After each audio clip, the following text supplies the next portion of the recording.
Ya, bismillah. Assalamualaikum warahmatullahi wabarakatuh. Ya, semuanya gimana kabarnya? Ya, uh, semoga baik-baik saja ya, walaupun belajar dari rumah. Tetap semangat pokoknya. Ya, pada vlog Math Milenial kali ini, kita akan coba bahas 4 topik ya, 4 topik uh, tentang penjumlahan peluang. Nanti 4 penjumlahan peluang itu apa aja jenisnya, nanti kita coba kita bedah ya. Insya Allah simple kok ya. Yang penting fokus ya, karena ini dia perlu jeli deh ya, perlu kejelian gitu kan untuk melihat peluang ini masuk ke yang mana dia, ke antara 4 itu ya kan. Sebenarnya jenis peluang ini pertama nih ya, yang pertama itu kita temuin di peluang sebelumnya. Cara mencari peluang gimana kemarin? Jumlah titik sampel dibagi ruang sampel, itu nilai peluangnya. Nah ya, misalnya ada soal begini, pada pelemaran 2 buah dadu, berapakah peluang munculnya mata dadu berjumlah 3 atau 10? Ya kan, ada 2 dadu dilempar bersama-sama, kira-kira berapa peluangnya mata dadu berjumlah 3 atau 10? Berarti kalau ada kata atau kan itu dihitung ya dua-duanya kan ya. Jadi bertambah banyak titik sampelnya ya kan. Mata dadu berjumlah 3 itu mata dadu apa aja? Misal ada mata dadu 1, ada mata dadu 2 ya. Mata dadu 1 1 berarti mata dadu 2 nya 2, jumlahnya 3. Mata dadu 1 nya 2, mata dadu kedua 1, jadi jumlah 3. Ada lagi gak sih itu? 3 sama 0 nggak bisa ya, mata dadu 0 nggak ada ya. Jadi 1, 2 dan 2, 1 itu yang 3. Atau 10, yang 10 berapa aja? 4, 6, 6, 4, 5, 5. 7, 3 ada? Nggak ada ya, mata dadu 7 nggak ada. Nah jadi titik sampelnya berapa? Karena kita perlu titik sampel ya untuk hitung peluang. Titik sampelnya ada 5 ya, jadi peluang itu sederhananya seperti ini, 5 dari 36 ya. Jadi peluangnya berapa yang munculnya mata dadu berjumlah 10 atau 3, atau dibalik ya, berapa peluangnya mata dadu berjumlah 3 atau 10? Ya 5 dari 36 gitu kan, 5 dari 36, jadi peluangnya 5 per 36 gitu. Sederhananya peluang seperti itu. Nah, ada nggak sih cara lain menghitung peluang yang kayak tadi itu? Ada. Jadi itu masuk ke penjumlahan peluang juga topiknya. Ya, jadi dia dipecah satu-satu. Ya, cari peluang yang pertama dulu. Peluang yang pertama dia peluang munculnya mata dari berjumlah 3 itu apa? 1, 2, dan 2. 1 kan peluangnya berapa? 2 dari 3, 6. Jadi peluangnya 2 per 3, 6. Kemudian mata dadu yang berjumlah 10, 4, 6, 6, 4, dan 5, 5. Itu kan ada 3, 3 per 3, 6. Jadi 2 per 3, 6 sama 3 per 3, 6. Karena diminta ya, berapakah peluang munculnya mata dadu berjumlah 3 atau 10, berarti kan dia gabung gitu kan. Nah, makanya dia ditambahkan. Jadi 2 per 3, 6, ditambah 3 per 3, 6 sama dengan 5 per 3, 6 ya. Hasilnya sama dengan yang pertama. Yang pertama dia pakai cara digabungin semua langsung, titik sampel dibagi ruang sampel, selesai. Kalau yang kedua itu pakai topik penjumlahan peluang. Nah, itu namanya salah satu jenis penjumlahan peluang yang dia saling lepas ya, peluang yang saling lepas, kejadian yang saling lepas. Kok bisa disebut saling lepas? Karena tadi yang berjumlah 3 itu kan 1, 2, 2, 1. Ada nggak sama 1, 2, 2, 1 di yang 10? Yang 10 kan 4, 6, 6, 4, dan 5, 5. Nggak ada. Ya, jadi saling lepas. Mereka tidak beririsan, ya. Tidak beririsan. Makanya dikatakan saling lepas. Nanti kita akan ada contoh lain. Nah, itu yang pertama tuh, kita sudah bahas 1 dari 4. Ya, jadi kita sudah seperempat sudah dibahas. Selanjutnya itu nanti akan kita bahas tentang peluang yang tidak saling lepas tuh gimana. Kemudian ada peluang juga yang saling bebas, sama satu lagi itu kejadian bersyarat. Oke, tetap fokus ya. Insya Allah bisa ya. Nanti fokus dan terus latihan. Ya, kalau ada pertanyaan komen atau komen di YouTube atau melalui WhatsApp di nomor ini juga bisa. Oke. Ya, oke, baik. Yang kedua, ini peluang tidak saling lepas ya. Tadi kan kalau saling lepas nggak ada yang beririsan. Nah, ini kalau tidak saling lepas berarti ada yang sama gitu kan, ada yang beririsan gitu kan. Contohnya pada apa? Pada peluang apa?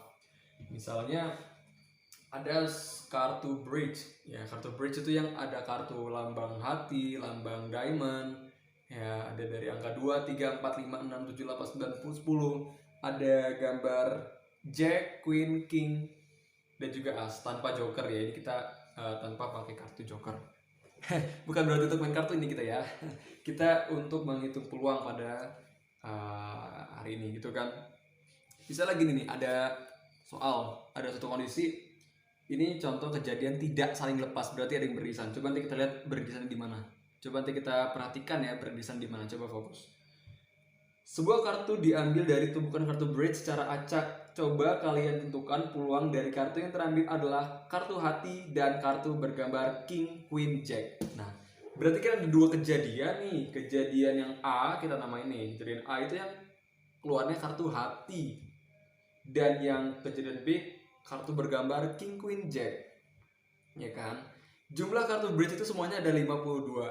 Jumlah kartu bridge itu semuanya ada 52. Terus jumlah kartu, berarti kita coba cari peluangnya salah satu dulu deh ya. Kita cari yang pertama peluang hati. Peluang kartu hati. Peluang kartu hati ada berapa jumlahnya? 2 hati, 3 hati, 4 hati, sampai 10 hati ada berapa udah?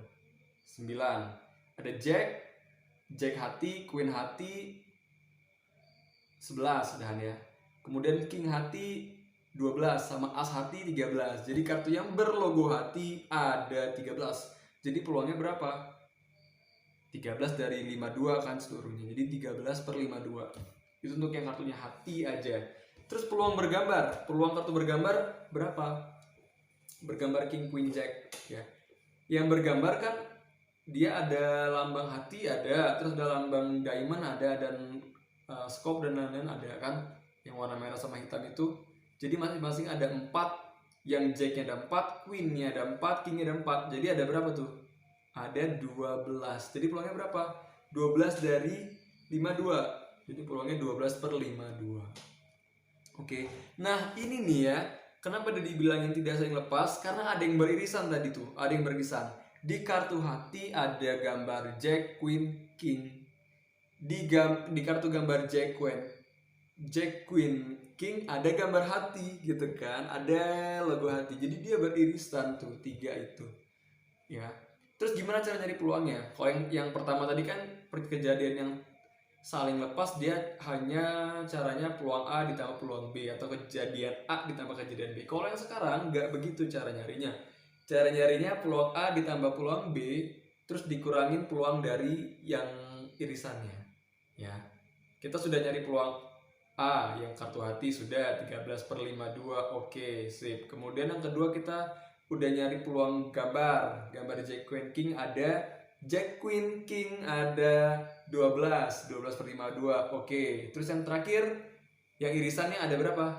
3 ya. Jack, Queen, King itu sendiri. Jack, Queen, King hati sama kartu bergambar Jack, Queen, King hati kan sama-sama 3 tuh sama. Jadi itu yang irisannya 3.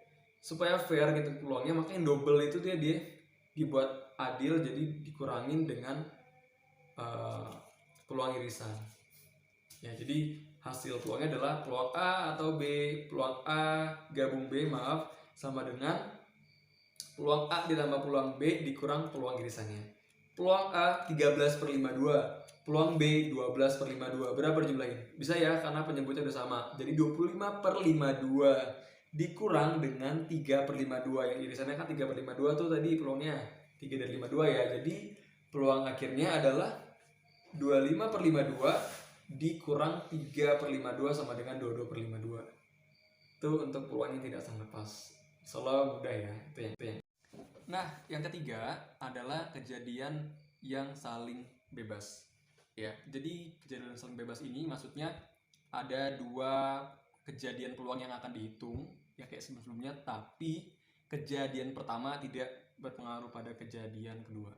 Seperti itu. Ya, misalnya nih, ini contohnya pada dadu ya. Nanti kita coba lihat bedanya dengan yang pertama tadi itu kira-kira di mana. Sehingga yang di contoh dadu yang pada poin ketiga ini, dia tuh yang saling bebasnya tuh gimana.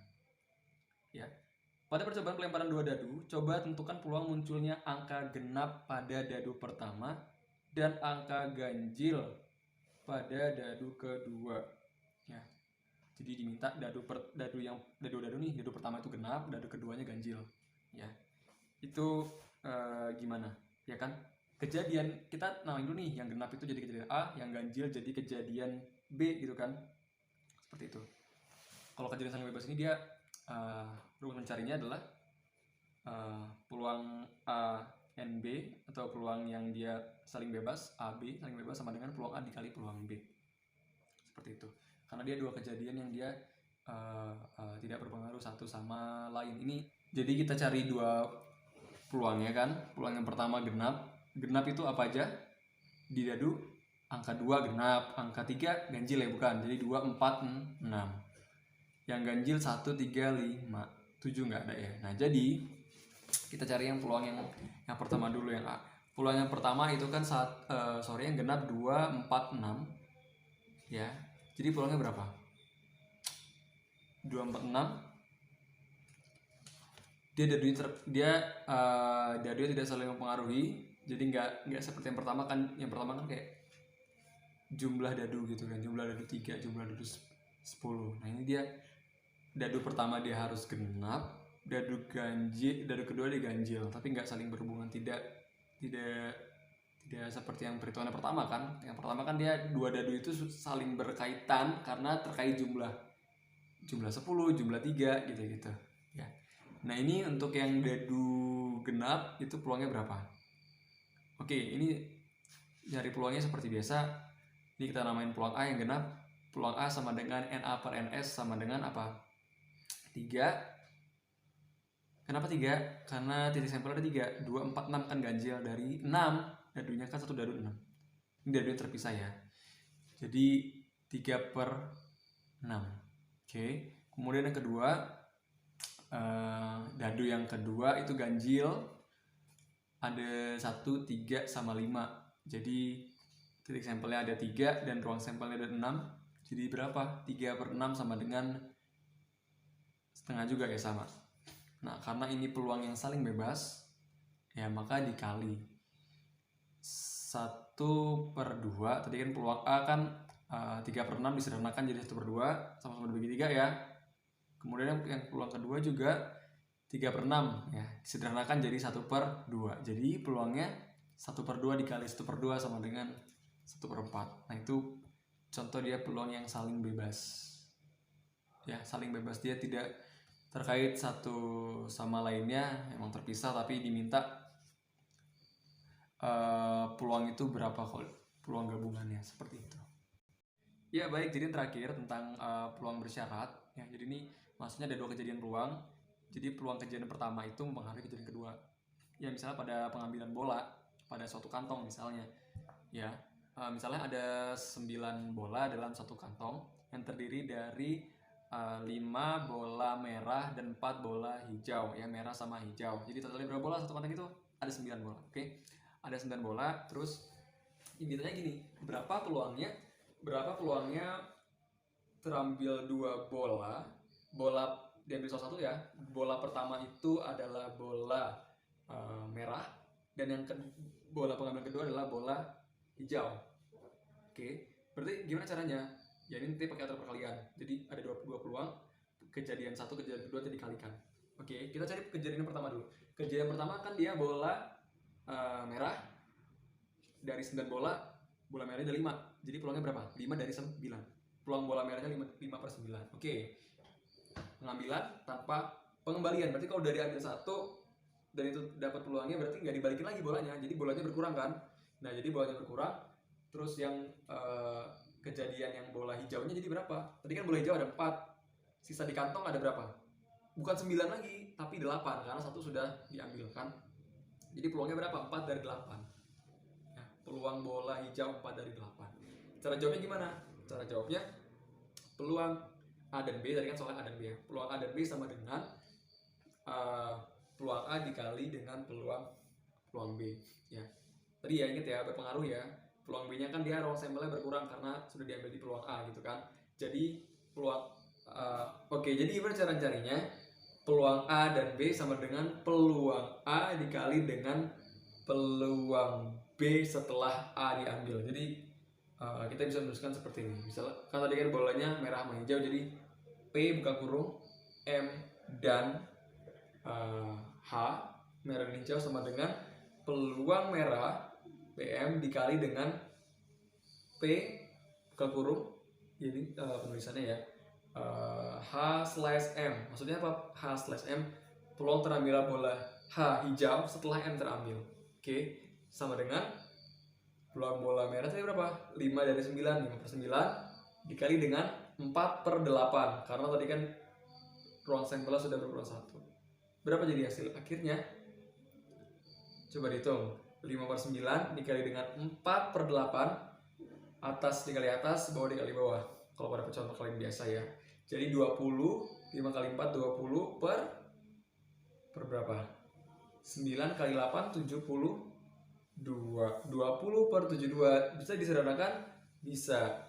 Ya, jadi sama dengan berapa? 10 per 36. 10 per 36 bisa disederhanakan? Bisa. Ya, sama dibagi berapa? Dibagi 2. Jadi 5 per 18. Nah, itu dia pada peluang bersyarat. Oke. Ya, insya Allah paham ya untuk peluang ini. Ya, boleh tanya-tanya. Coba kalian juga kerjakan mungkin kalau ada soal-soal terkait matematika agar bisa lebih paham. Kalau misalnya ada kendala atau apa, boleh komen di bawah ini atau juga nanti dari WhatsApp di nomor ini. Oke. That's all, semangat terus ya. Itu pada hari ini, terus semangat untuk learn from home-nya again. Dan di ibadah puasa ini semoga kita bisa melaksanakan ibadah puasa dengan maksimal ya. Insyaallah semoga ibadah kita diterima dan dapat maksimal ya. Semangat terus. Assalamualaikum warahmatullahi wabarakatuh.